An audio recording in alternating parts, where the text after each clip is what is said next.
Everyone please confirm beta, am I audible, am I visible clearly to all of you?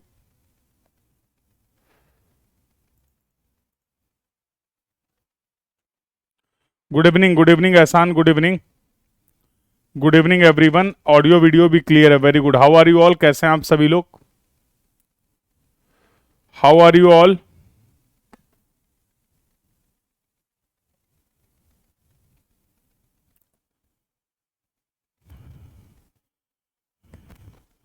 So I hope you all are good. सभी लोग ठीक हैं और अच्छे से अपने एग्जाम की प्रिपरेशन कर रहे हैं। और लास्ट क्लास में जो हम लोगों ने डिस्कशन एंड किया था, तो in the last class I have provided a question, एक क्वेश्चन आप सभी को प्रोवाइड किया था। Yes, in the last class I have provided a question और आई होप आप सभी ने उस क्वेश्चन को ट्राई किया है। तो अभी आफ्टर दैट क्वेश्चन आज हम लोग अपना चैप्टर नंबर 3 स्टार्ट कर देंगे। तो we are going to start the new chapter that will be the chapter number 3 और ये रहने वाला ट्रैफिक इंजीनियरिंग। बहुत ही इंपॉर्टेंट कंसेप्ट यहाँ पर सीखने वाले हैं आप। और आपके एग्जाम पॉइंट ऑफ व्यू से अगर बात किया जाए तो ये चैप्टर इस सब्जेक्ट का बहुत ही इंपॉर्टेंट चैप्टर रहने वाला है। But before that let's solve that problem that I have provided in the previous class. तो यहाँ पे डिस्कशन स्टार्ट करेंगे और आज डिस्कशन किया जाएगा रोड यूजर कैरेक्टरिस्टिक्स के बारे में। तो यहाँ पर क्वेश्चन था, ये क्वेश्चन था और इसका आंसर आई होप आप सभी ने फाइंड आउट किया होगा। तो एहसान का आंसर मैं देख पा रहा हूँ 199.81। What about others? What about others? बाकी लोग का क्या आंसर आ रहा भाई? अरे सभी को क्वेश्चन सॉल्व करने के लिए बोला गया था, केवल एहसान को नहीं।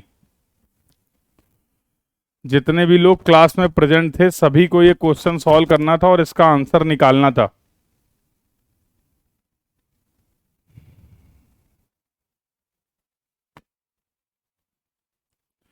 तो जैसा कि मैं कमेंट बॉक्स में देख पा रहा हूं केवल एहसान का आंसर आया। What about others?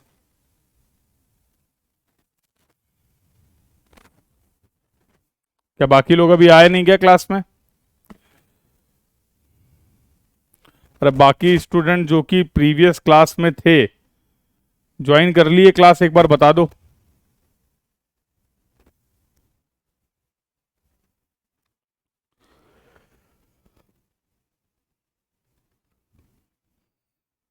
HSD 1 final क्या पूछा गया, चलो देखते हैं। तो let's see the solution part. और जिन लोगों ने भी आंसर निकालते हैं लेट्स चेक कि उनके आंसर सही आए हैं या गलत आए हैं। और अगर कहीं पे कोई भी एरर हुई है, मिस्टेक हुई है, तो उस एरर को आइडेंटिफाई करते हैं और उससे रिलेटेड जो भी कंसेप्ट है उसको मैं डिस्कस करता हूं। तो लेट्स सी द डिस्कशन देखते हैं। बोला अ valley curve is formed by a descending gradient. N1 दे रखा गया -1 इन 25, N2 दे रखा होगा पॉजिटिव +1 इन 30। बहुत बढ़िया।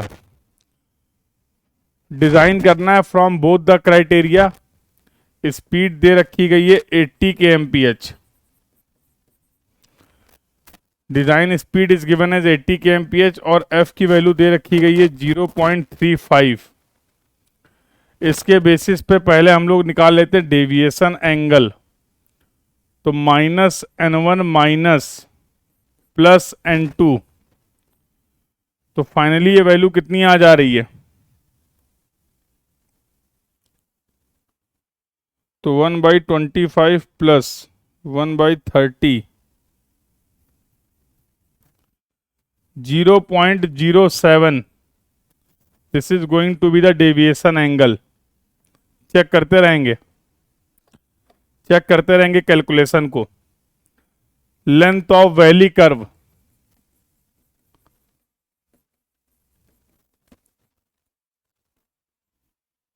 विल बी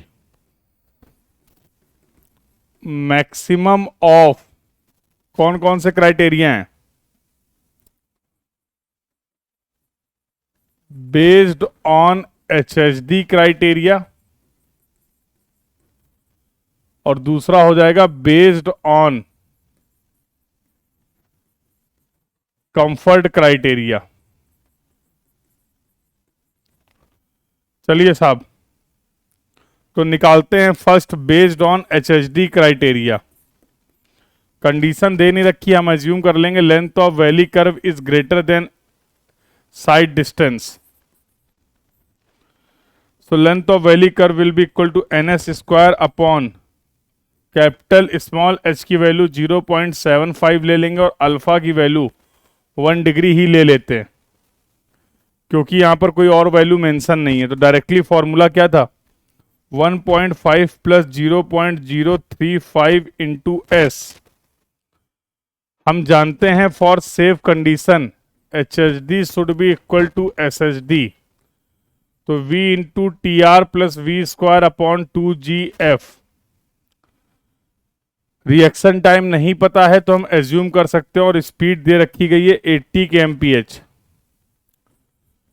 तो 80 इंटू 5/18 और रिएक्शन टाइम हो गया 2.5 प्लस 80 इंटू 5/18 का whole square divide by 2 into 9.81 into longitudinal friction coefficient 0.35। जरा यहां से कैलकुलेट करिए SHD। SHD की वैल्यू कितनी आ रही है,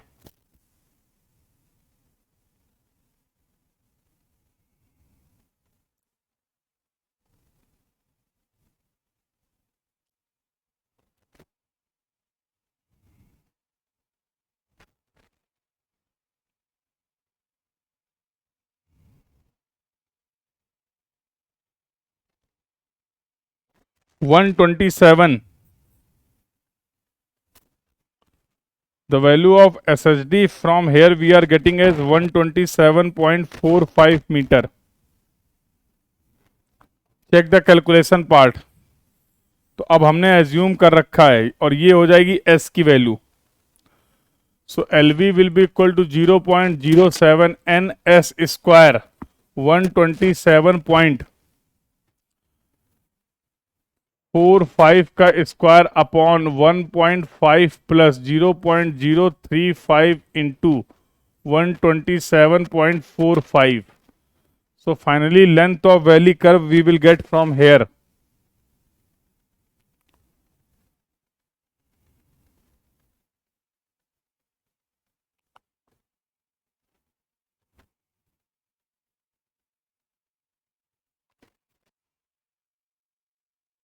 कैलकुलेशन चेक करना भाई, ये वैल्यू आ रही मेरी 190.76 metre. Check the calculation.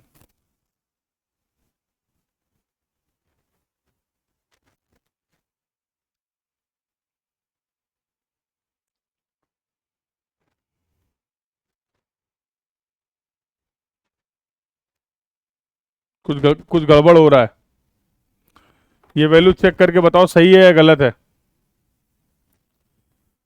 Check the calculation part.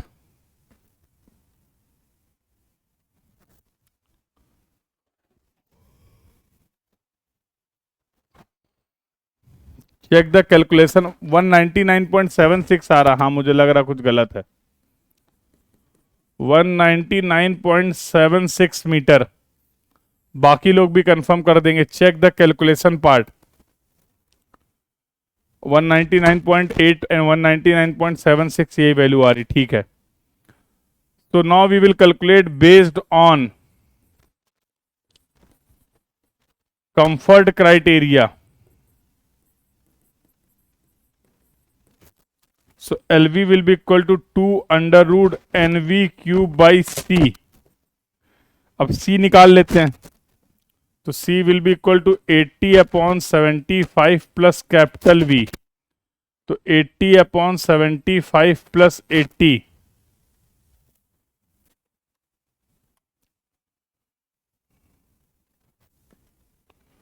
तो C आ जाएगा 0.516 मीटर पर सेकेंड क्यूब।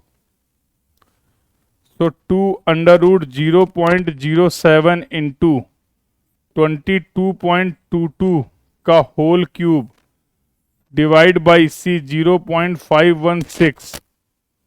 तो LV will be equal to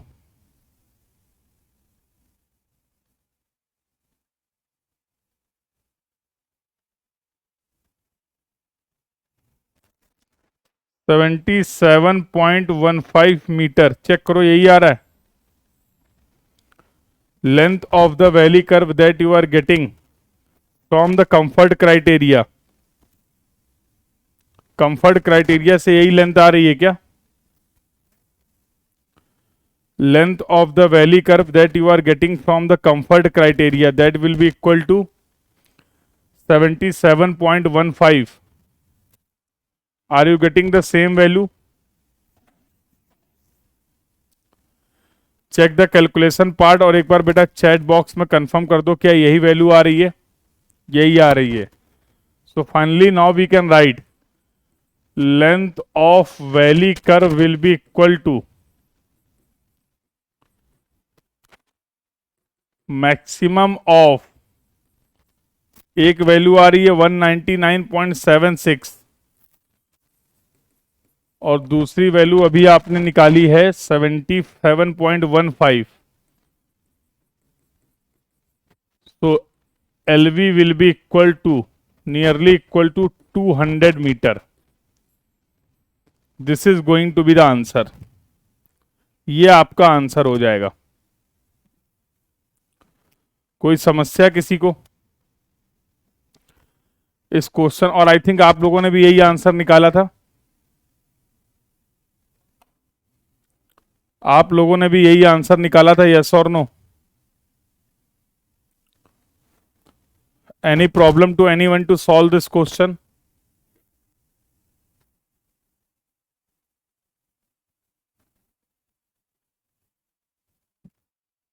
बोलो भाई, any problem to anyone to solve this question?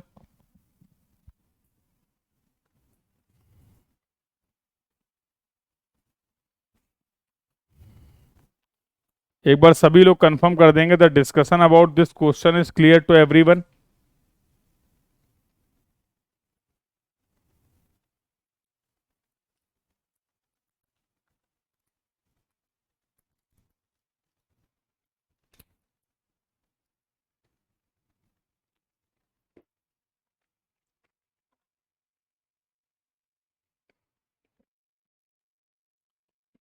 चलें फिर आगे बातचीत करें बेटा।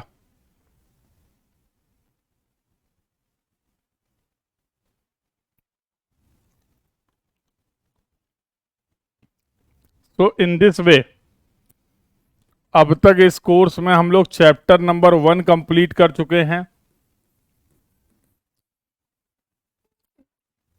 Introduction chapter. चैप्टर नंबर 2 जो था that was the geometric design of the road.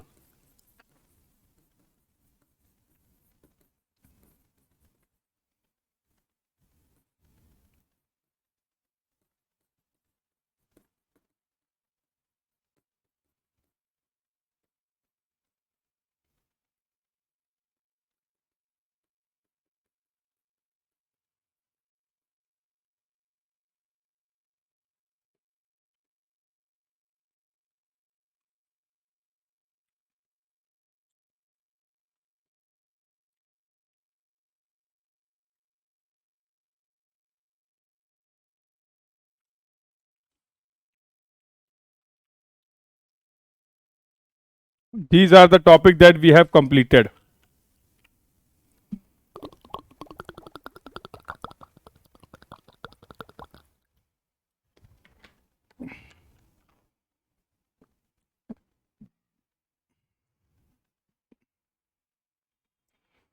These are the topic that we have completed till now. बोलो भाई, सारी बातें कंप्लीट हो चुकी हैं और अब चैप्टर नंबर 3 को स्टार्ट करने का समय आ गया है। अब चैप्टर नंबर 3 को स्टार्ट करने का समय आ गया है, that is the traffic engineering. तो now we are going to start the next chapter that will be the traffic engineering. अब ट्रैफिक इंजीनियरिंग के डिस्कशन को हम लोग किस तरीके से कंप्लीट करने वाले हैं इसको एक बार पहले ही समझ लेते हैं। एक आइडिया रहता है ना, एक प्रॉपर ट्रैकिंग रहती है, मॉनिटरिंग रहती है कि हाँ क्या क्या टॉपिक्स हमें पढ़ना है, कौन कौन से टॉपिक कंप्लीट हो गए, कौन कौन से टॉपिक अभी बचे हुए हैं, उससे क्लियरिटी रहती। तो लर्निंग एक्सपीरियंस जो होता है आपका वो इम्प्रूव्ड हो जाता है। यस और नो? अब ऐसे अगर बहुत ज़्यादा रैंडमनेस होगी, पता ही नहीं क्या टॉपिक पढ़ना है, कितना पढ़ना है, तो फिर कहीं ना कहीं माइंड ना दूसरे जगह इन्वॉल्व हो जाता है। और जब इस तरीके की सारी क्लियरिटी होती है तो फिर जो डिस्कशन क्लास में चल रहा होता है, हम उस लोग उस डिस्कशन पे प्रॉपरली फोकस कर पाते हैं। तो जरा देखते हैं कि ट्रैफिक इंजीनियरिंग में जो जितने भी टॉपिक्स हैं उनको किस तरीके से हम लोग कंप्लीट करने वाले हैं, तो दैट वी विल सी। तो ट्रैफिक इंजीनियरिंग को बेटा हम लोग 3 पार्ट में पढ़ेंगे।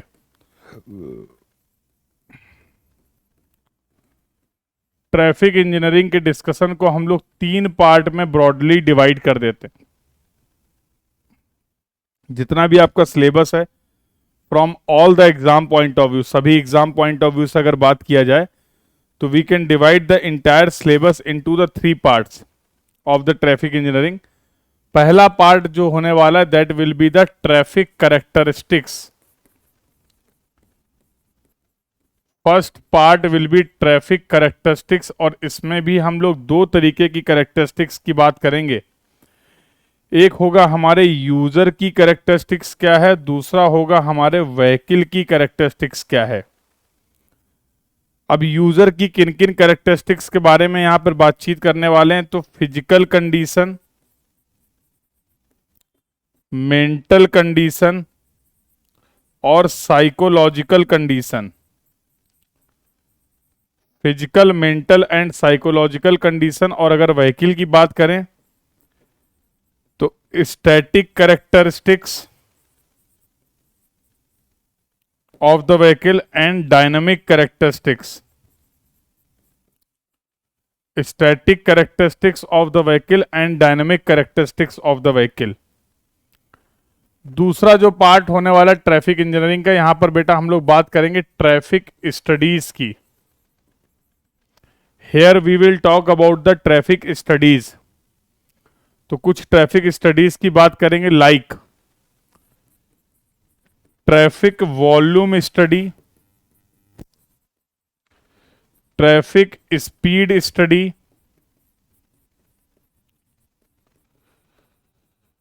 Origin and destination study, traffic flow characteristics study,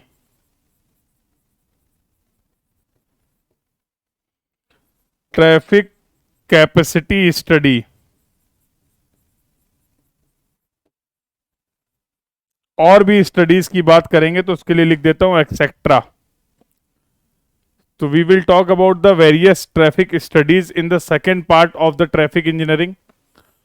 और थर्ड पार्ट में बात करेंगे ट्रैफिक कंट्रोल डिवाइस की। In the third part of the traffic engineering, we will talk about the traffic control devices. और ट्रैफिक कंट्रोल डिवाइसेस में जो हमारा discussion होगा वो 3 बातों पे होगा। That will be related to the traffic sign, that will be related to the traffic signal and intersection. तो ट्रैफिक साइन, ट्रैफिक सिग्नल और इंटरसेक्शन। तो कुछ इस तरीके से हम लोग पूरे ट्रैफिक इंजीनियरिंग के डिस्कशन को कंप्लीट करने वाले हैं। So in this way we are going to complete the entire discussion for the traffic engineering. और अगर गेट के एग्जाम में बात करें तो ये जितने भी टॉपिक आप यहां देख पा रहे हैं, यहां से आप आसानी से 3 से 4 नंबर का वेटेज कंसीडर कर सकते हैं ट्रैफिक इंजीनियरिंग का in your GATE exam. So these are the various topics and we are going to discuss one by one. तो आप चाहें तो इसको नोट भी कर सकते हैं। हेडिंग डालिए traffic engineering chapter number 3 and just note down all these topics.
हाँ भाई, नोट कर लिया सभी ने? Very good. चलो तो अब बातचीत स्टार्ट करते हैं। ये तो टॉपिक थे जो आपको कंप्लीट करने, जिसके बारे में हम लोगों ने बातचीत की। हो सकता है इनमें सभी बहुत सारे ऐसे टर्म हो जिनके बारे में आपको कोई आइडिया ना लग पा रहा हो, बट जैसे जैसे हमारा ये डिस्कशन आगे बढ़ेगा, you will have the clear idea about each and every topic. सभी टॉपिक के बारे में आपको क्लियरिटी एक एक करके मिल जाएगी। चलिए, तो एक सवाल है मेरा, आई वांट कि आप लोग उसका आंसर करें। What do you mean by the traffic? बहुत जनरल सा कॉमन सा टर्म है, डे टू डे लाइफ में भी हम लोग इसको यूज करते रहते हैं। तो अगर मैं पूछूं what do you mean by the traffic, traffic को कैसे डिफाइन करोगे आप?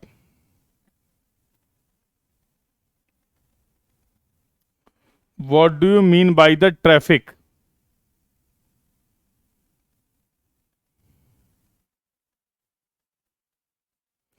How you can define this term that is the traffic?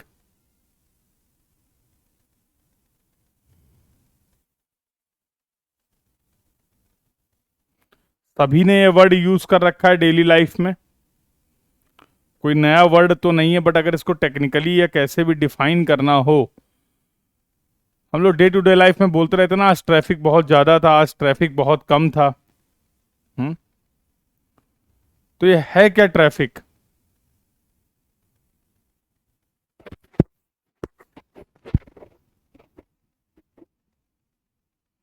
जब हम लोग वर्ड यूज कर रहे हैं ट्रैफिक, तो क्या है ये traffic?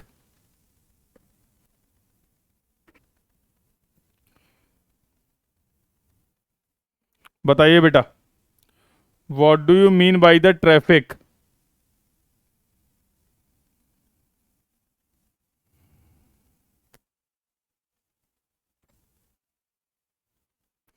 All the vehicles on the road, all the vehicles on the road at a particular time is called traffic. Anshu बोल रहे हैं कि जितने भी व्हीकल हैं किसी पर्टिकुलर टाइम पे, उसको हम बोलते हैं ट्रैफिक। विवेक कह रहे हैं वॉल्यूम ऑफ व्हीकल। ओके, और कोई तरीका ट्रैफिक को एक्सप्लेन करने का? और कोई तरीका ट्रैफिक को एक्सप्लेन करने का? Is there any other way to define the traffic? देखो यार, एक रोड है, आपने रोड बना के रेडी कर दी, चैप्टर नंबर 2 में जियोमेट्रिक डिजाइन ऑफ रोड भी पढ़ लिया। एक रोड के जितने भी इंपॉर्टेंट कंपोनेंट थे, आपने उन सभी मेंबर्स की, एलिमेंट्स की, कंपोनेंट्स की प्रॉपर डिजाइनिंग कर दी है। अब उस पे आएंगे व्हीकल। तो रोड पे जो ट्रैफिक का फॉर्मेशन हो रहा है, बेसिकली वो हो रहा है due to the vehicle and the driver. Yes और no? That traffic formation will due to the vehicle and the driver. अब एक एग्जाम्पल लेते हैं, एक तुम्हारे घर के बाहर एक रोड है। यस, एक घर के जस्ट बाहर वाली एक रोड कंसीडर करो, और एक आप अपने शहर की जो भी बिजिएस्ट रूट लगता हो, जहां पर भी ट्रैफिक बहुत ज्यादा रहता, भीड़ भाड़ रहती है, एक उस रोड को कंसीडर कर लो। अब जब आप उन दोनों रोड्स के कैरेक्टरिस्टिक्स को, और मोर प्रिसाइजली ट्रैफिक के कैरेक्टरिस्टिक्स को कंपेयर करोगे, तो आप ये पाओगे कि वहां पर जो व्हीकल्स हैं उनकी भी कैरेक्टरिस्टिक्स अलग अलग हैं, और उस व्हीकल के जो ड्राइवर्स हैं उनकी भी कैरेक्टरिस्टिक्स अलग अलग हैं। और अब तक के डिस्कशन से ये बात क्लियर हो चुकी है कि एक रोड पे जो ट्रैफिक का मूवमेंट होगा, उसमें आपके व्हीकल के साथ साथ यूजर की कैरेक्टरिस्टिक्स भी बहुत इंपॉर्टेंट रोल प्ले करती हैं। जैसे अभी हम लोगों ने जियोमेट्रिक डिजाइन ऑफ रोड की बात की, तो वहां पर जब हम लोग एसएसडी की बात कर रहे थे, तो एक टर्म आया रिएक्शन टाइम। तो किसी भी ड्राइवर का जो रिएक्शन टाइम होगा, वो डिपेंड करेगा उसकी फिजिकल, मेंटल और साइकोलॉजिकल कंडीशन में। मानते हो कि नहीं? अरे किसी भी सिचुएशन पे आप कितना टाइम लेंगे रिएक्ट करने पे, ये डिपेंड करेगा आपकी फिजिकल, मेंटल और साइकोलॉजिकल कंडीशन में। यस और नो? तो जब कभी भी हम ट्रैफिक, अब मेन प्रॉब्लम क्या है समझो, डे टू डे लाइफ अगर आप देखोगे, पॉपुलेशन जो हो रही है वो इंक्रीज कर रही है,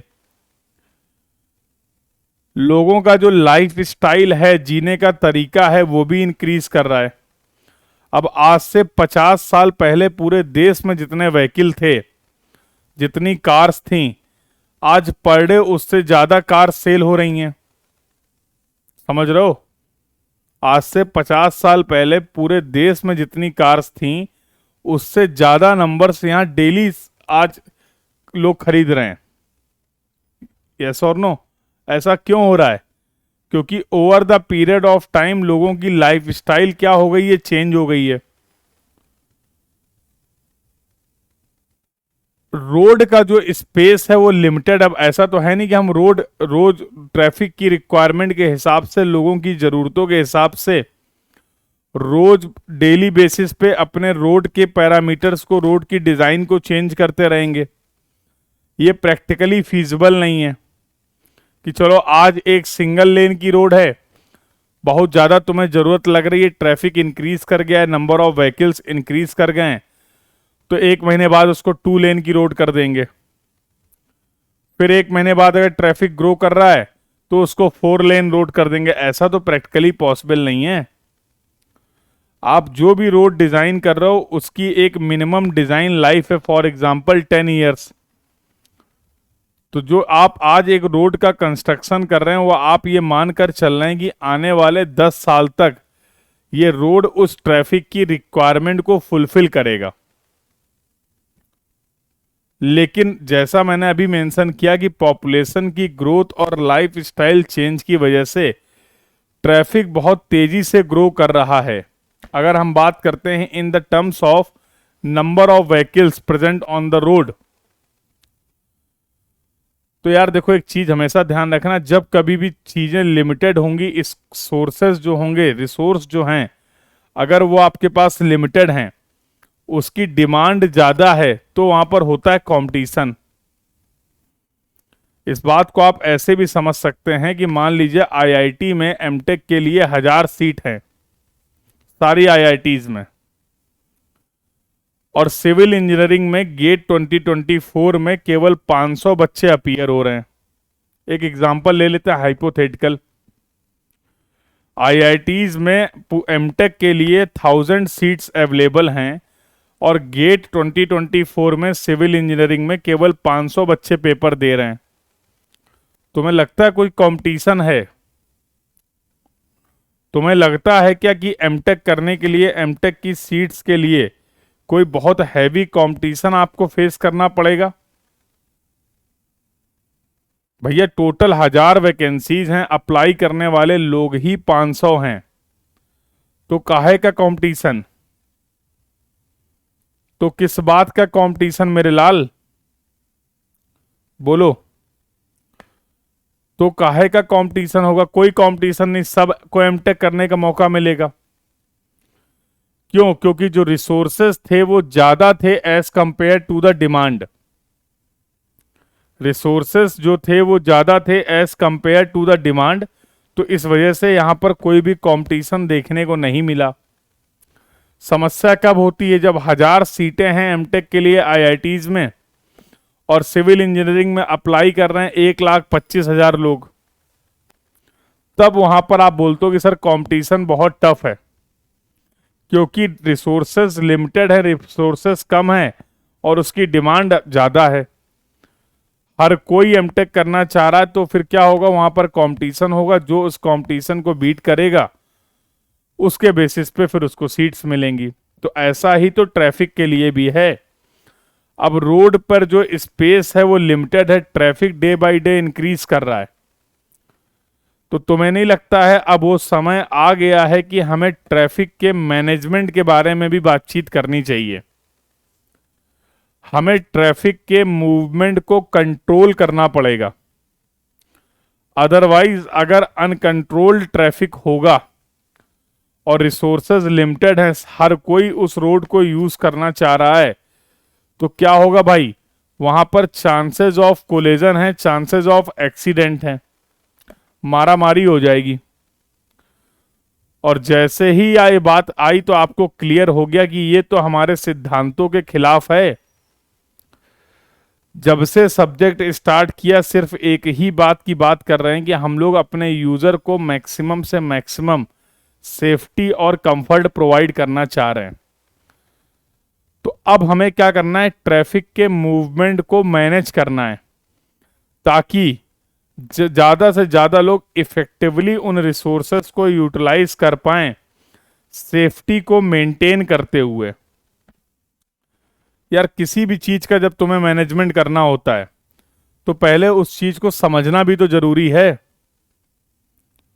बोलो, जैसे फॉर एग्जांपल मैं आपसे बोलूं टाइम मैनेजमेंट, ये सब वो चीजें हैं जो डेली लाइफ में आप करते हो कि सर मुझे कॉलेज भी जाना है, मुझे लाइव क्लासेस भी अटेंड करनी है, मुझे डीपीपी भी प्रैक्टिस करनी है, मुझे क्वेश्चंस भी लगाने हैं, पीवाईक्यू भी सॉल्व करने हैं, मुझे कुछ टाइम पर्सनल स्पेस भी चाहिए, पर्सनल टाइम भी चाहिए, कुछ टाइम फैमिली के लिए भी चाहिए, कुछ टाइम फ्रेंड्स के लिए भी चाहिए। अब क्योंकि टाइम है आपके पास लिमिटेड, तो फिर आप क्या करते हैं, आप देखते हैं कि हर एक्टिविटी में कितना कितना टाइम लग रहा है, कि दोस्तों के लिए कितना टाइम रिक्वायर्ड है, फैमिली के लिए कितना टाइम रिक्वायर्ड है, आपको खुद के लिए कितना टाइम रिक्वायर्ड है, कॉलेज के लिए कितना टाइम रिक्वायर्ड है, क्लासेस के लिए कितना टाइम रिक्वायर्ड है, डीपीपी के लिए कितना टाइम रिक्वायर्ड है, पीवाईक्यू के लिए कितना टाइम रिक्वायर्ड है।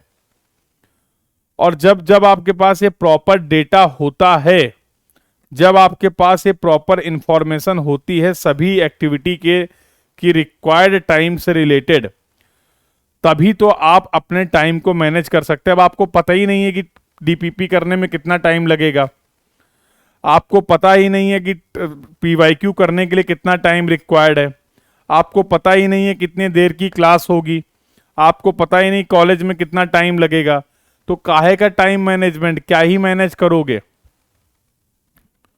यस और नो?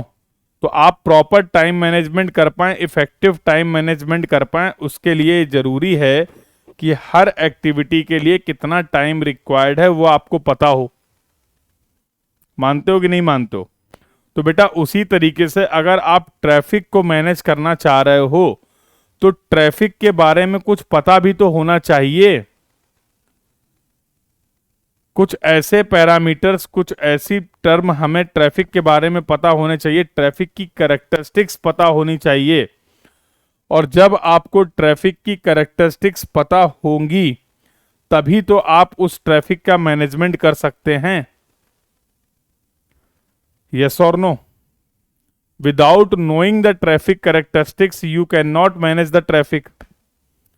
तो इसके लिए हम लोग पढ़ेंगे इस ट्रैफिक इंजीनियरिंग का दूसरा topic, that is the traffic studies. किसी भी एलिमेंट, किसी भी पैरामीटर के बारे में अगर आप जानना चाह रहे हैं, समझना चाह रहे हैं, तो उसके लिए करनी पड़ेगी आपको ट्रैफिक की स्टडी।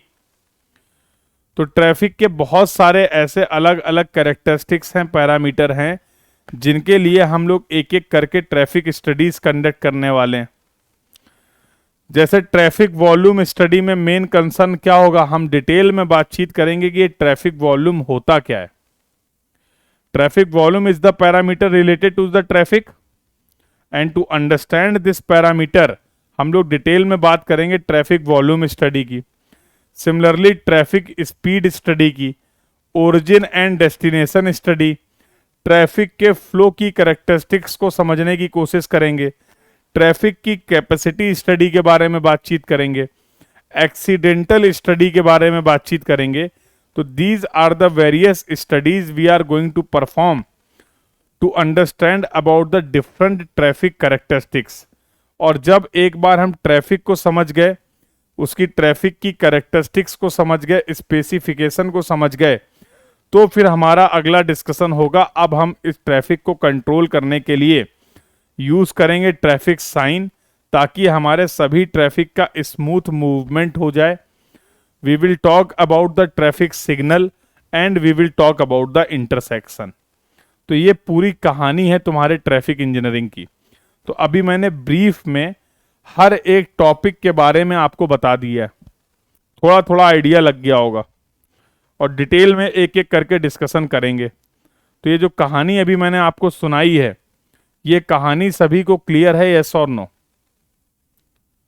ये कहानी जो अभी हम लोगों ने ट्रैफिक इंजीनियरिंग से रिलेटेड डिस्कस की है, दिस कहानी is clear to everyone, yes और नो? कोई डाउट हो, कोई क्वेरी हो तो पूछ लो।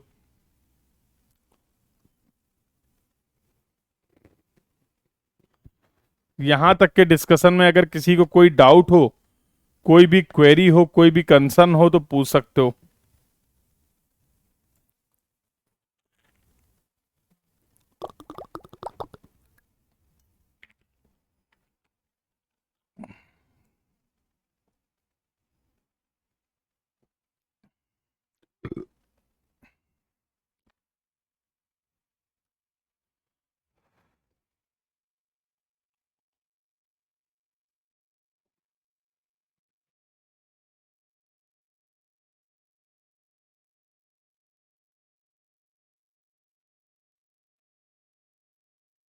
चलिए, बहुत बढ़िया, यहां तक की सभी बातें सभी को क्लियर है।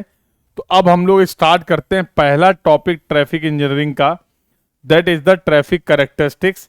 और यहां पर आज जो इस लेक्चर में बातचीत करने वाले हैं वो मेनली हम लोग बात करेंगे यूजर के कैरेक्टरिस्टिक्स के बारे में। हम अपने यूजर की कुछ इंपॉर्टेंट कैरेक्टरिस्टिक्स के बारे में समझना चाह रहे हैं for the safe and smooth traffic movement.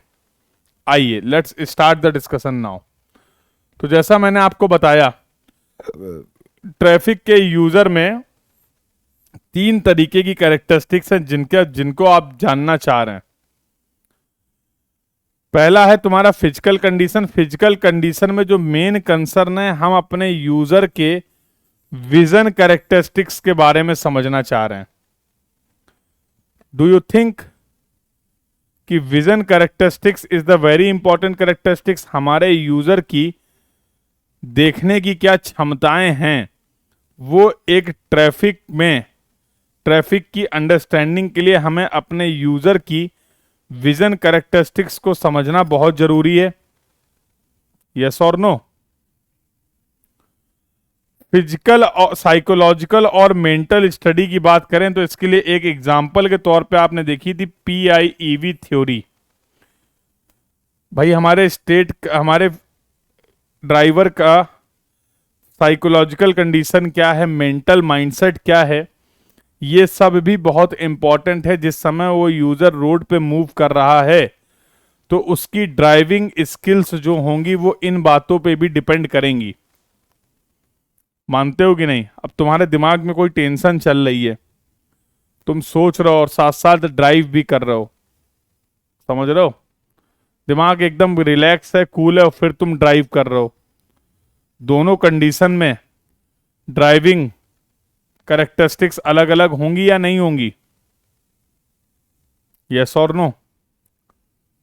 तो इनके लिए तो हमारे पास बहुत सारी मैनेजमेंट की थ्योरी है, मेडिकल साइंस की थ्योरी है, जिनमें से एक थ्योरी का हम लोगों ने जिक्र भी किया था, that was the PIEV theory. अब जो मेन कंसर्न है, जो मेन डिस्कशन होने वाला है, वो होगा रिलेटेड टू द विजन।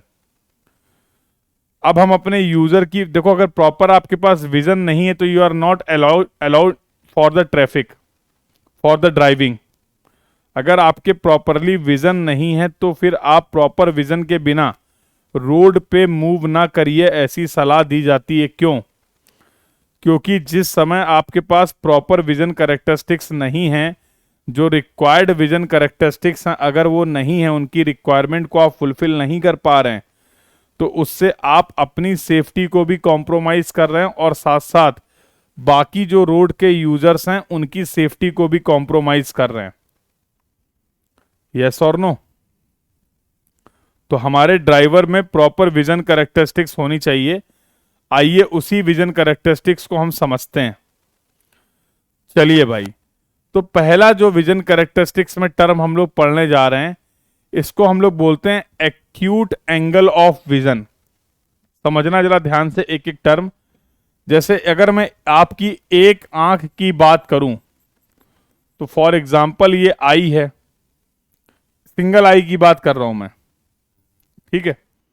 अब हम जो भी चीजें देख पा रहे हैं, क्योंकि रेटिना पे इमेज फॉर्मेशन हो रहा है, यस और no? there will be the formation of the image on the retina, that's why we are able to see the objects. अगर बेटा आप ध्यान से देखोगे तो एक एंगल फॉर्म होता है जिसको हम लोग बोलते हैं cone angle. This angle is known as the cone angle और you can say the acute angle of vision. Acute angle of vision, और इसकी जो वैल्यू होती है वो होती है 3 degree. What is the value of the acute angle of the vision? That is the 3 degree. इसका प्रैक्टिकल भी करके देखेंगे, टेंशन मत लो. अब एक काम करो, अपनी एक आंख को क्लोज करो. करो सभी लोग, एक आंख को क्लोज करके कमेंट करके बता दो क्लोज कर लिया, फिर मैं आगे कहानी बताता हूं. एक आंख को सभी लोग क्लोज करो और एक आंख से देखो.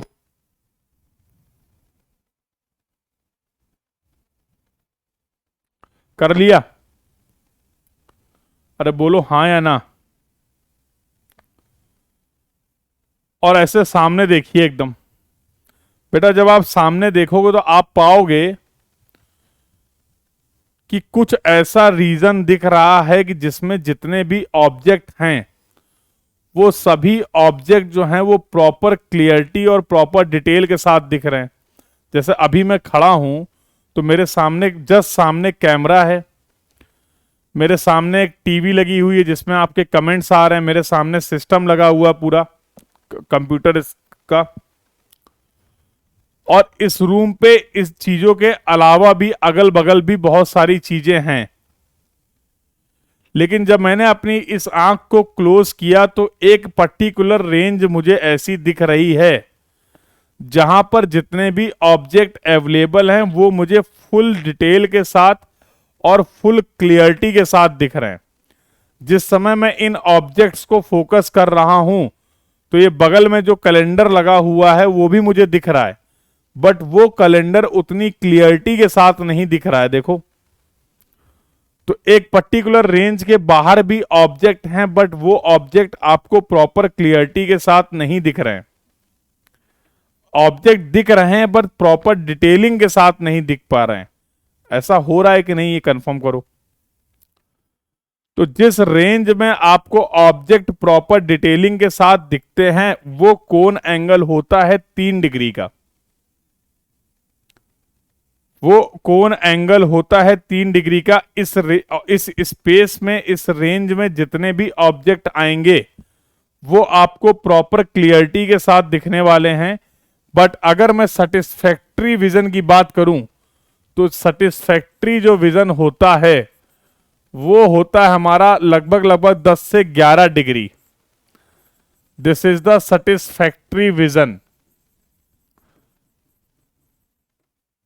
This is the satisfactory vision. जैसा मैंने बताया, इस 3 डिग्री के बाहर भी चीजें दिख रही हैं बट वो चीजें हमें प्रॉपर डिटेलिंग के साथ नहीं दिख रही हैं. देखिए, तो sharper vision is concentrated in the zone formed by a lane whose angle is 3 degree about the retina. This zone is called as the zone of accurate or acute vision.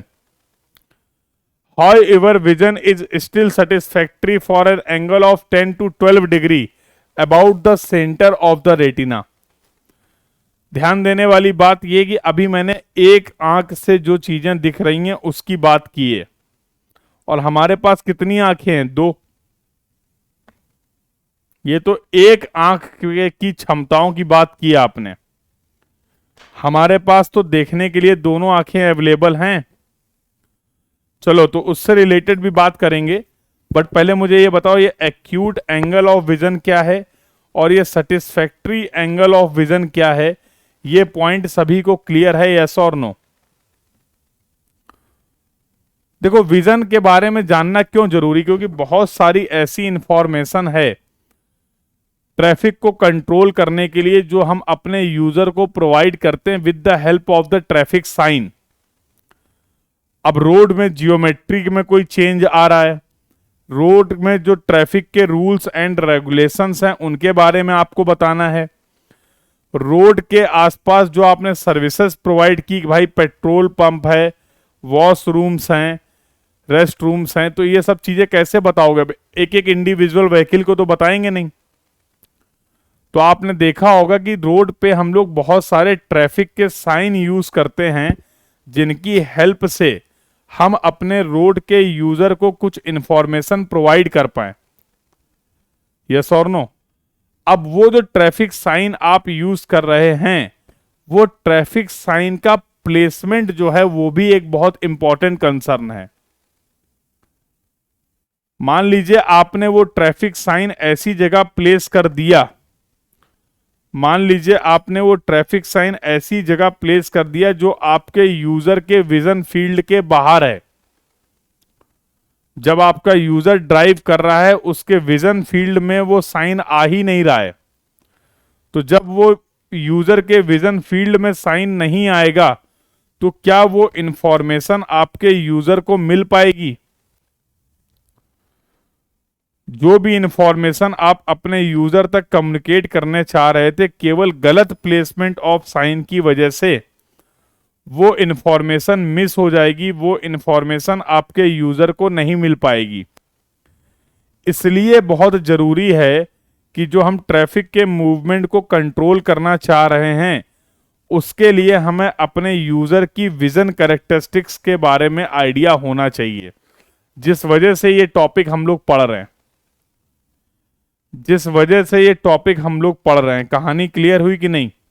भाई कोई भी टॉपिक अगर आपके syllabus में रखा गया है, कोई भी टॉपिक के बारे में अगर आप पढ़ रहे हो, तो उसकी कोई ना कोई तो कहानी होगी, कोई ना कोई तो उसका यूज होगा, कोई ना कोई तो उसका एप्लीकेशन होगा, कोई ना कोई तो रीजन होगा कि ये चीजें आपके सिलेबस का पार्ट है। तो ये कहानी जो है, बैकग्राउंड स्टोरी, ये समझना भी बहुत जरूरी है। कहानी समझ में आ गई सभी को? यस और no? The discussion till now is clear to everyone? Yes और no?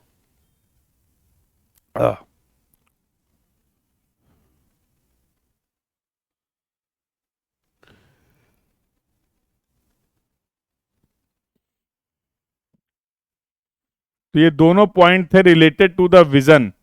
Accurate angle of vision और acute angle of vision, that is 3 degree, that is the cone angle form at the center of the retina of the eye।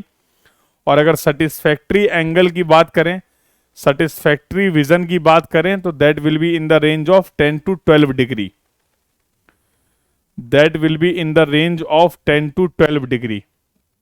Clear है बेटा ये बात? चलिए अगला discussion कर लेते हैं, और वो भी इंपॉर्टेंट डिस्कशन है, that is the peripheral vision. अब जरा ये बात ध्यान से समझना, जो लिखा है वो सब समझा दूंगा, पहले मैं जो बोल रहा हूं उस पर ध्यान दीजिए। पेरिफेरल विजन क्या होता है? हम जब दोनों आंखों से देखते हैं एक साथ, जब हम दोनों आंखों से एक साथ देखते हैं तो हमारी विजन फील्ड कितनी है। जैसे फॉर एग्जाम्पल, एकदम स्ट्रेट ऐसे खड़े हो जाइए और इन दोनों हाथों को ऐसे करिए। अगर इन दोनों हाथों की इस पोजीशन की मैं बात करूं, तो what is the angle between these two hands? What is the angle between these two hands in this position? मैं बिल्कुल स्ट्रेट देख रहा हूं और my hands are like this. In this situation what will be the angle? What will be the angle? बोलो बेटा, क्या angle होगा? What will be the angle between these two hands? बिल्कुल सही बात है सर, एंगल 180 डिग्री होगा। अब हमारी आंखें जो हैं वो सामने की तरफ हैं, कुछ प्राणियों की आंखें साइड्स में भी होती हैं। यस। अब अपनी बात करते, क्योंकि गाड़ी तो आपको चलानी, ड्राइव आपको करना है। यस। तो जब हम ऐसे सामने देख रहे हैं और हमारे दोनों हाथों की पोजीशन 180 डिग्री पे है, तो सच सच बताओ, ईमानदारी से बताओ, क्या आप इस सिचुएशन में अपने दोनों हाथों को देख पा रहे हैं? करके देख लो। क्या आप ऐसी सिचुएशन पे इन दोनों हाथों को देख पा रहे हैं?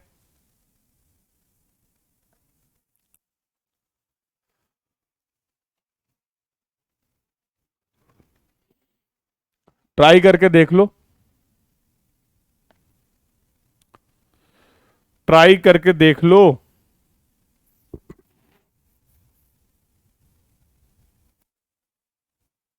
तो डेफिनेटली आपका जवाब अभी आएगा कि सर नहीं देख पा रहे हैं। डेफिनेटली आपका जो आंसर आने का है अभी कि सर नहीं देख पा रहे एक साथ, इसका मतलब क्या है, हमारी जो दोनों आंखों की विजन फील्ड है वो 180 डिग्री नहीं है। From both the eyes in horizontal plane our vision field is not in 180 degree. अब एक काम करिए, इन हाथों को, इस एंगल को थोड़ा सा कम करिए, लगभग लगभग ऐसे। जैसे ही आप इस एंगल को थोड़ा सा कम करेंगे तो आप सामने देखते हुए भी इन दोनों हाथों को विजुअलाइज कर पाएंगे। करके देखो, करके देखो। तो बेटा जिस पोजीशन पे आप इन दोनों हाथों को विजुअलाइज कर पा रहे हैं ना, उस समय इन दोनों हाथों के बीच में जो एंगल है वो लगभग लगभग 160 डिग्री का है। At that time when you are able to see both the hands in the horizontal plane, at that time the angle between the hand is nearly equal to 160 degree. इसका मतलब क्या है, हॉरिजेंटल प्लेन पे, horizontal plane पे हम दोनों आंखों से जब देख रहे हैं तो हमारी जो विजन फील्ड है वो 160 डिग्री है। मानते हो कि नहीं, जल्दी बताओ बेटा, मानते हो कि नहीं। In the horizontal field, in the horizontal plane the vision field is 160 degree from both the eyes. Do you agree on this point, yes और नो?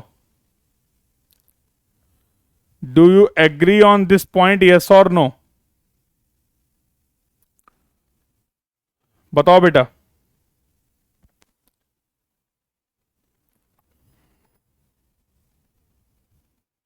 अरे 160 डिग्री अगर होता तो दिखते ना दोनों हाथ, नहीं दिख रहे हैं। सिमिलरली बेटा अगर मैं बात करूं इन द वर्टिकल प्लेन, तो क्या धरती और आसमान एक साथ दिखते हैं ऐसे सामने देखो तो? नीचे भी दिख रहा है और ऊपर भी दिख रहा है, नहीं होता ना ऐसा। वर्टिकल प्लेन में अगर हम बात करें तो हमारी जो विजन फील्ड होती है from both the eyes, that is 110 degree, that is 110 degree, and this is known as the peripheral vision. This is known as the peripheral vision. It is the total visual field of both the eyes. Angle of the peripheral vision is 160 degree in the horizontal plane and 110 degree in the vertical plane. मजे की बात पता क्या है, मजे की बात देखो, कोई भी कैसा भी विजन हो उम्र के साथ तो ढलना ही ढलना है। जैसे जैसे आपकी एज बढ़ेगी विजन कम होगा, चाहे वो आपका एक्यूट एंगल ऑफ विजन हो, चाहे वो आपका पेरिफेरल विजन हो, चाहे वो आपकी आईसाइट हो। लेकिन पेरिफेरल विजन जो होता है वो आपकी स्पीड पे भी डिपेंड करता है। The peripheral vision will also depend upon the speed. अब आप खड़े हो तो आप 160 डिग्री तक देख सकते हो जब आपकी स्पीड 0 है। अगर आप ऐसे मूव करते हुए जाएंगे, जब आप रोड पे मूव कर रहे हैं तो आपका पेरिफेरल विजन डिक्रीज कर जाएगा। जैसे जैसे आपके मूवमेंट की स्पीड इंक्रीज होती चली जाएगी, आपका पेरिफेरल विजन क्या करता चला जाएगा, नैरो होता चला जाएगा, डिक्रीज होता चला जाएगा। अब समझ में आ रहा है क्यों इंपॉर्टेंट है विजन के बारे में जानना। तो ट्रैफिक, अब मान लो किसी रोड की डिजाइन स्पीड है 100 kmph। अब 100 kmph में फॉर एग्जांपल जो पेरिफेरल विजन है वो 50 डिग्री का है हॉरिजेंटल प्लेन पे, और आपने जो ट्रैफिक साइन लगाया है वो 80 डिग्री पे लगाया है।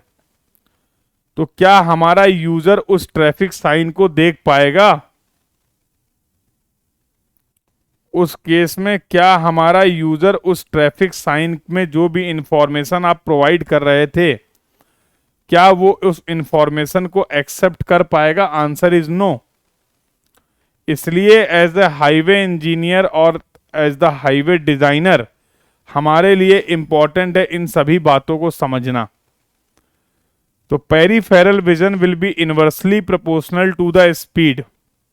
As the speed will increase, both the peripheral vision in the horizontal plane and in the vertical plane, दोनों ही प्लेन के जो पेरीफेरल विजन होंगे वो डिक्रीज कर जाएंगे। तो अब तक हम लोगों ने बात कर ली एक्यूट एंगल ऑफ विजन की, हम लोगों ने बात कर ली सेटिस्फैक्ट्री एंगल ऑफ विजन की, हम लोगों ने बात कर ली पेरीफेरल विजन की। अगर यहां तक की सभी बातें सभी को क्लियर हैं तो चैट बॉक्स में बता दो।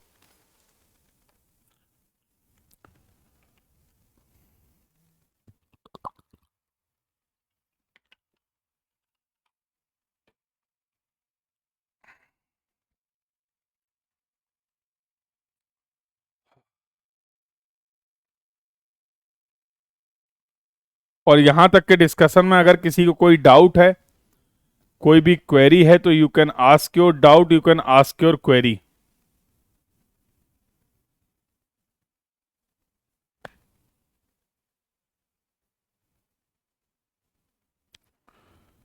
किसी को कोई समस्या हो तो पूछ लो बेटा।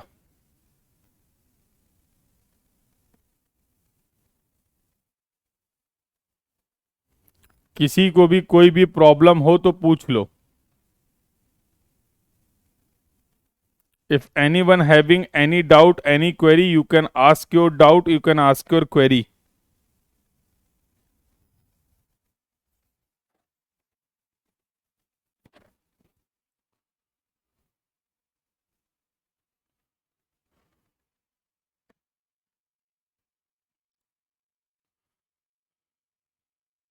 चलो तो जस्ट गिव मी 2 और 3 minute, I will be back. और भी कुछ बातें डिस्कस करते हैं, just give me 2 minute break. 2 से 3 मिनट में दोबारा से स्टार्ट करते हैं।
चलिए फिर आगे बातचीत करते बेटा, लेट्स मूव फर्दर।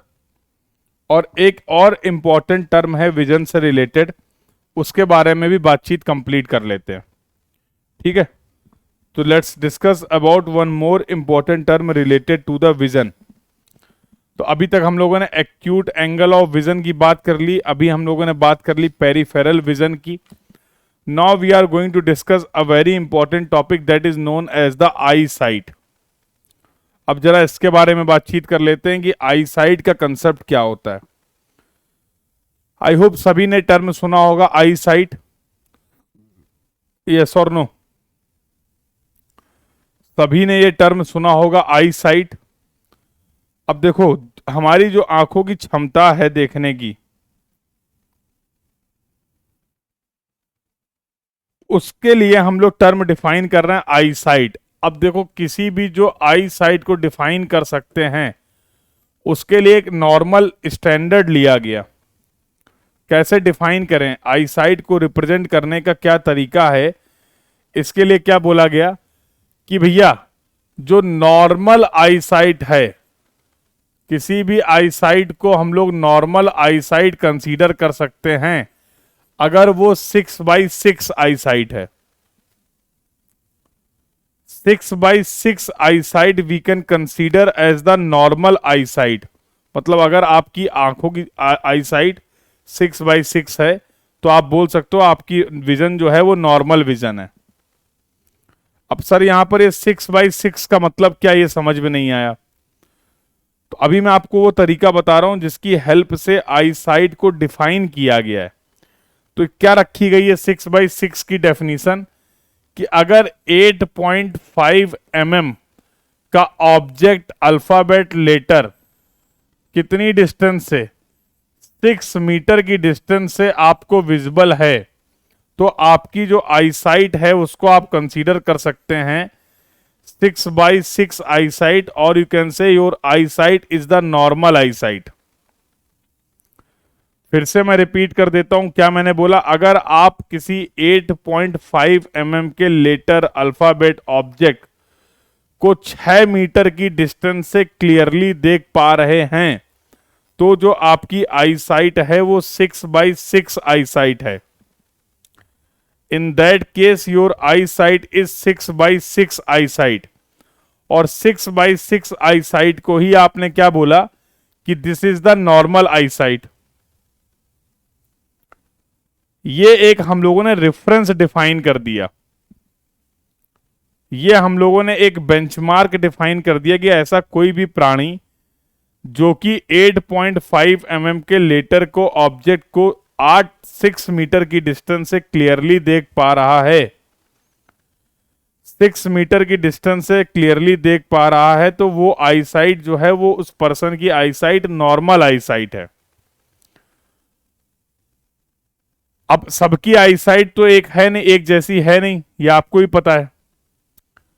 सबकी आई साइट तो एक जैसी है नहीं, तो अब बाकी लोगों की जो आई साइट है उसके लिए आपने बोला कि all others are the poor eyesights. तो जरूरी नहीं है कि सभी की आई साइट 6/6 मीटर हो। अब अगर किसी की आई साइट 6/9 है, तो जैसे पुअर आई साइट की बात करें तो 6/9 हो गई, 6/12 हो गई, 6/18 हो गई। All these are the poor eyesight as compare to the normal I site. तो सबसे पहले हम लोगों ने नॉर्मल आई साइट को डिफाइन कर दिया। अब इसके रिस्पेक्ट में, इसको रेफरेंस लेके हम बाकी आई साइट को भी डिफाइन करेंगे। We will define the other eyesights also with respect to the with reference to the normal eyesight। तो वो कर लेंगे, बात की बात है।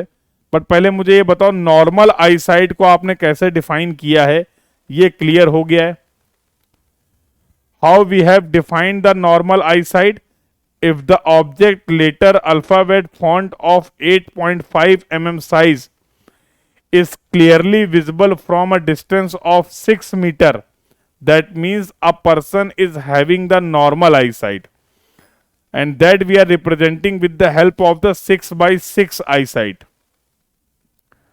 that we are representing with the help of 6/6 eyesight notation। तो पहले ये कंफर्म कर दो कि नॉर्मल आईसाइट की कहानी क्या है। ये अगर समझ में आ गई है तो नॉर्मल आईसाइट के रिस्पेक्ट में, नॉर्मल आईसाइट के रेफरेंस में हम बाकी आईसाइट को भी डिफाइन कर देते हैं।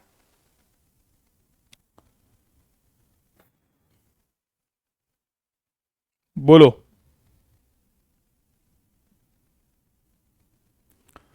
डिफाइन करा जाए।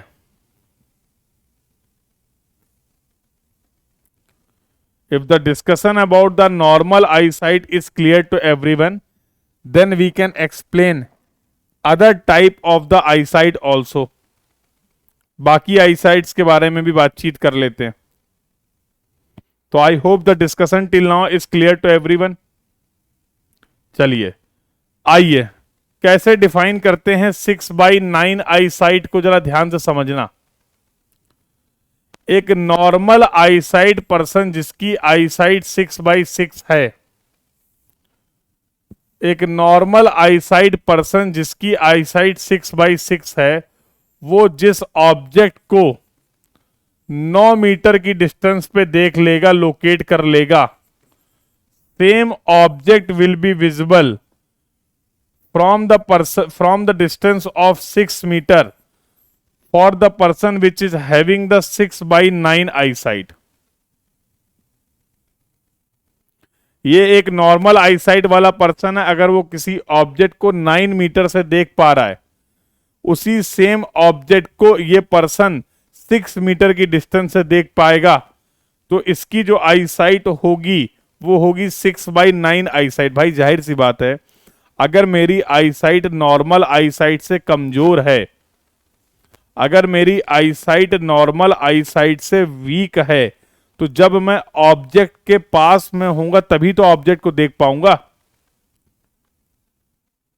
If my eyesight is poor then normal eyesight, when I will close to the object, then I will able to see the object clearly. तो ये नॉर्मल आईसाइट पर्सन जिस ऑब्जेक्ट को 9 मीटर की डिस्टेंस से देख सकता है, जिसकी आईसाइट वीक है और जिसकी आईसाइट 6/9 है, वो पर्सन उस सेम ऑब्जेक्ट को 6 मीटर की डिस्टेंस से देख पाएगा। बोलो भाई, क्या मतलब है 6/9 का? क्लियर हुआ? क्या मतलब है 6/9 आईसाइट का? क्लियर हुआ? क्या मतलब है 6/9 आईसाइट का? ये सभी को क्लियर हुआ? यस और नो? सिमिलरली अगर मैं बोलूं 6/12 आईसाइट को डिफाइन करना है, सिमिलरली अगर मैं बोलूं 6/12 आईसाइट को डिफाइन करना है, तो 6/6 वाला पर्सन जिस ऑब्जेक्ट को 12 मीटर की डिस्टेंस पे देख लेगा, वो सेम ऑब्जेक्ट इस पर्सन को जिसकी आईसाइट 6/12 है, वो उसको दिखने वाला है 6 मीटर की डिस्टेंस पे। This is the meaning of the 6/12 eyesight.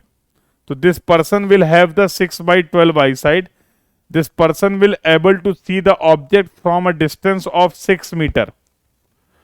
Whether a normal eyesight person can see the same object, normal eyesight वाला पर्सन इस ऑब्जेक्ट को देख पाएगा from a distance of 12 metre. तो in other words we can say, दूसरे शब्दों में अगर बोलें तो हम लोग बोल सकते हैं इस पर्सन की जो आईसाइट है वो नॉर्मल आईसाइट की हाफ है। यस और नो? नॉर्मल आईसाइट के रिस्पेक्ट में अगर हम बात करें तो this person is having the half eyesight. Yes और नो? तो similarly you can define the another types of the eyesight like 6/18 and so on. Clear है बेटा सभी को? और ये बहुत इंपॉर्टेंट है, कहीं भी कोई डाउट हो, कोई भी क्वेरी हो तो पूछ लेना। तो 6/6 आईसाइट को आपने कैसे डिफाइन किया, 6/9 आईसाइट को आपने कैसे डिफाइन किया, और 6/12 आईसाइट को आपने कैसे डिफाइन किया।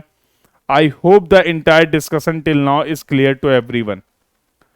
यहां तक की सभी बातें सभी को क्लियर हैं? बेटा एक यहाँ पर गेट 2015 में प्रीवियस ईयर क्वेश्चन आप जरूर प्रैक्टिस करिएगा। इस ट्रैफिक कैरेक्टरिस्टिक्स से और मोर प्रिसाइजली यूजर के विजन कैरेक्टरिस्टिक्स से रिलेटेड एक बहुत अच्छा सवाल आया है आपके एग्जाम में। बहुत ही बेसिक और कंसेप्चुअल सवाल है, 2 नंबर का सवाल पूछा गया है। उस सवाल को हम लोग क्लास में डिस्कस भी करेंगे और वहां पर जो एक कंसेप्ट लगने वाले हैं वो यही सभी बेसिक कंसेप्ट हैं। All these basic concept will be applicable, तो दैट वी विल सी, उसके बारे में बातचीत कर लेंगे आगे, कोई दिक्कत नहीं है। क्लियर है? चलिए, तो that question we will solve in the tomorrow class. वो क्वेश्चन हम लोग कल की क्लास में सॉल्व कर लेंगे, बट एक क्वेश्चन ये है, इसको सॉल्व करिए। तो everyone try to solve this question and you have 3 minute time to solve this question. जो भी कंसेप्ट आपने पढ़े हैं related to the vision, related to the peripheral vision and related to the eyesight, based on those concepts try to solve this question. This is the question everyone try to solve and tell me what will be the answer.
Yes बेटा, have you got the answer for this question? Answer आ गया सभी का?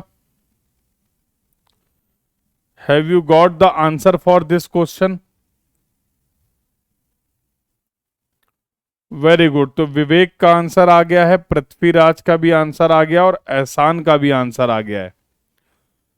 सभी का answer फिर से same आ रहे हैं। Very good.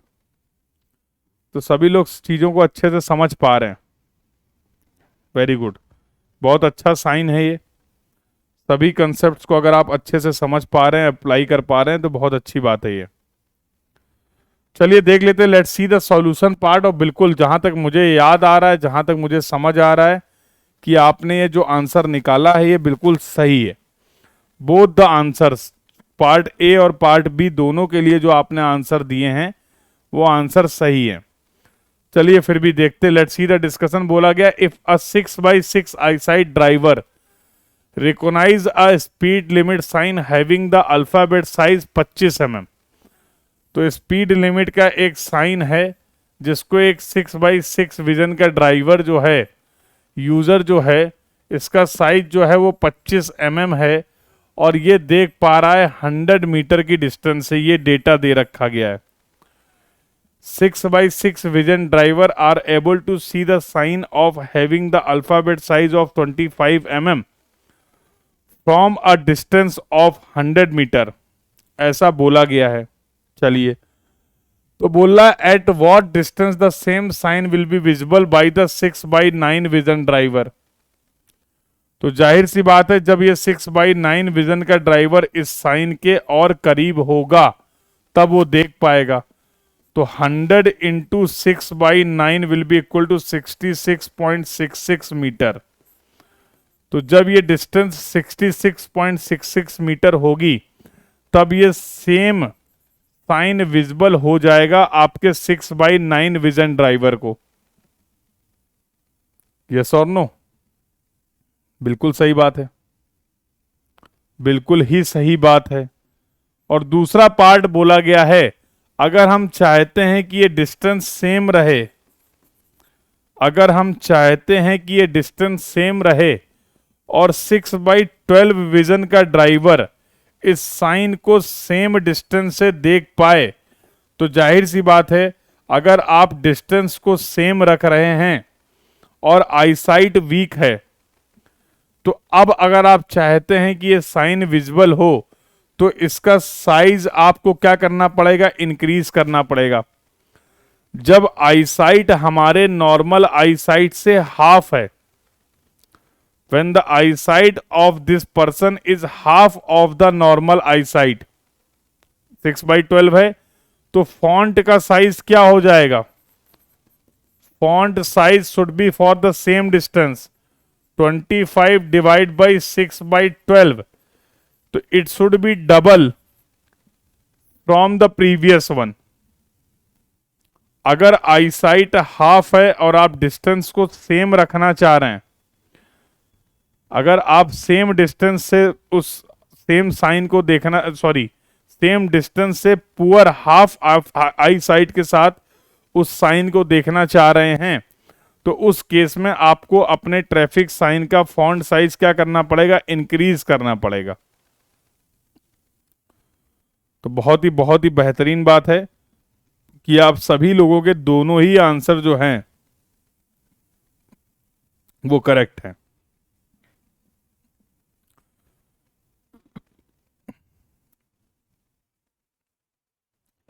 So in this way बेटा, in detail we have discussed about the vision characteristics। User की कैरेक्टरिस्टिक्स में जो हमें बातचीत करनी थी यहाँ पर, वो विजन कैरेक्टरिस्टिक्स के बारे में करनी थी, वो हम लोगों ने कंप्लीट कर ली है। तो इससे रिलेटेड एक बहुत अच्छा क्वेश्चन ट्रैफिक इंजीनियरिंग में आपको देखने को मिलेगा, गेट 2 मार्क प्रॉब्लम। ईयर भी बता दे रहा हूं, 2015। ईयर क्या है? 2015। तो उस सभी लोग उस सवाल को ट्राई जरूर करिए, सॉल्व जरूर करिए, and we will have the discussion of that question in the next class. तो अगर कोई डाउट क्वेरी रह जाएगा आपका तो उसको भी क्लियर कर लेंगे। अब जो बातचीत करेंगे नेक्स्ट क्लास में, we will talk about the discussion that will be related to the vehicle characteristics.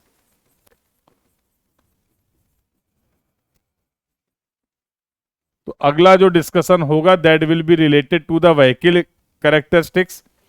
और व्हीकल कैरेक्टरिस्टिक्स में बेटा हम लोग बातचीत करेंगे static characteristics of the vehicle as well as the dynamic characteristics of the vehicle.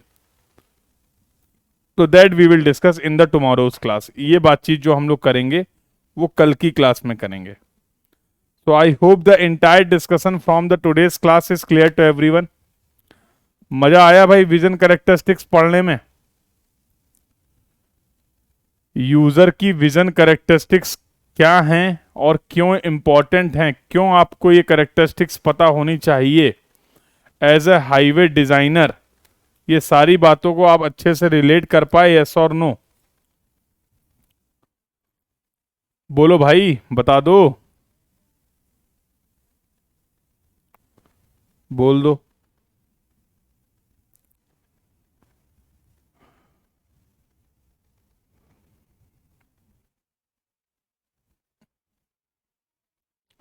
चलिए बहुत बढ़िया। तो मिलते हैं बेटा नेक्स्ट क्लास में। आज की क्लास का डिस्कशन यहीं तक रखते हैं। तो this was all about for this class. इससे रिलेटेड जो मैंने आपको क्वेश्चन बताया है उस क्वेश्चन को जरूर प्रैक्टिस करिएगा। बात वही है, आंसर निकले ना निकले वो सब बात की बात है, बट ट्राई जरूर करना। GATE 2015 2 mark problem, diagram provide किया गया, उसमें जोन वाई करके दिख जाएगा आपको सवाल। उसी क्लास, अगली क्लास में उसी क्वेश्चन के साथ हम लोग अपने डिस्कशन को स्टार्ट करेंगे, ठीक है? बट एक बार अभी आप खुद से उसको ट्राई जरूर करिए, अटेम्प्ट जरूर करिए। So this was all about for this class. मिलते हैं अगली क्लास में for the further discussion. Thank you everyone, keep learning. Thank you.